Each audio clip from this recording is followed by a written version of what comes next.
The sun rose over Dusty Creek like a slow-burning ember, spilling gold and orange across the rolling plains. Its warmth touched the little cabin at the edge of town, but inside the air was heavy with illness.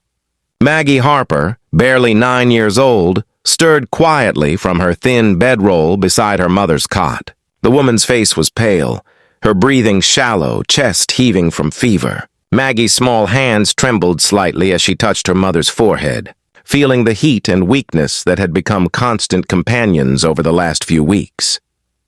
Her mother's illness had taken root suddenly, after a harsh winter that left their small home cold and the food scarce. The doctor had come once, shaking his head at the meager supplies and the toll the sickness had taken. "There's only so much I can do from the road," he had said, tipping his hat and leaving behind bottles of bitter medicine that barely helped. Now the burden fell on Maggie. Each day she fetched water, cooked what little she could, and tried to soothe her mother's fevered complaints. There was no time to play, no room for childish whimsy. There was only survival, measured in sips of water and whispered reassurances. Maggie rose quickly, dressing in patched skirts and worn shoes, the fabric stiff and faded from months of use.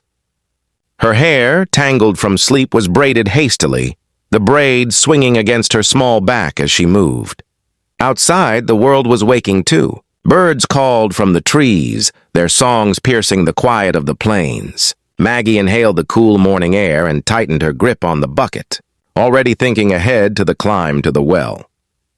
The path to the town well wound through rough terrain, past scrub and wildflowers, past the old broken fence that bordered the Harper land. Maggie had traveled it countless times, yet every step felt heavy this morning, weighted by the thought of her mother waiting in the cabin. The bucket she carried was small, but water was heavy, and her arms ached even before she reached the well. She gritted her teeth, willing herself onward, humming a low tune to pass the time. It was a habit she had picked up over the weeks, a way to keep her mind steady while her body worked. Most of the townspeople knew of Maggie's routine. The widow's daughter, small and diligent, carrying water and tending to her mother alone.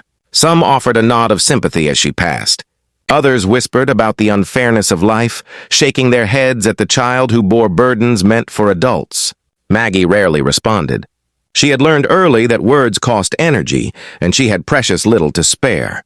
Every ounce of strength had to go into survival, every second into service for her mother. She reached the well, the familiar stone structure rising before her like a sentinel of hope. The wooden pulley creaked as she lowered the bucket, her palms raw against the rope, and she whispered a quiet prayer that the water would be enough today.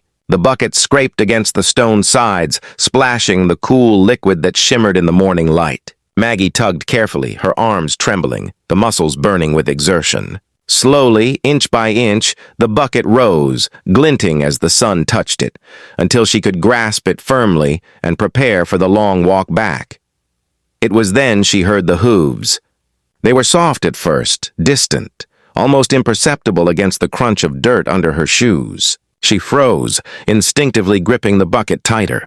From the ridge, a shadow emerged, a lone rider, hat low, the outline of a tall man framed against the morning sky. He approached with an ease that suggested familiarity with both the land and the burden of travel. The horse, a chestnut mare with a white blaze, moved silently, muscles rippling beneath her glossy coat. "Hey there," the man called, tipping his hat slightly. His voice was warm and low, carrying both curiosity and caution. "You headed to the well all alone?" Maggie's heart thudded. She had never had anyone speak to her like that. Not kindly, not directly, not as if she were more than a child doing chores. "Yes, sir," she replied softly, keeping her eyes on the bucket. He dismounted slowly, leaving the mare to graze nearby. "That's a lot for a little girl," he said, watching her carefully. "Is your ma with you?" Maggie shook her head. "She's sick," she whispered. "I fetch the water." "Every day?" The man frowned slightly, scanning the distant cabin that stood atop the ridge. There was a weariness in her posture, a quiet strength in the way she held herself despite the strain.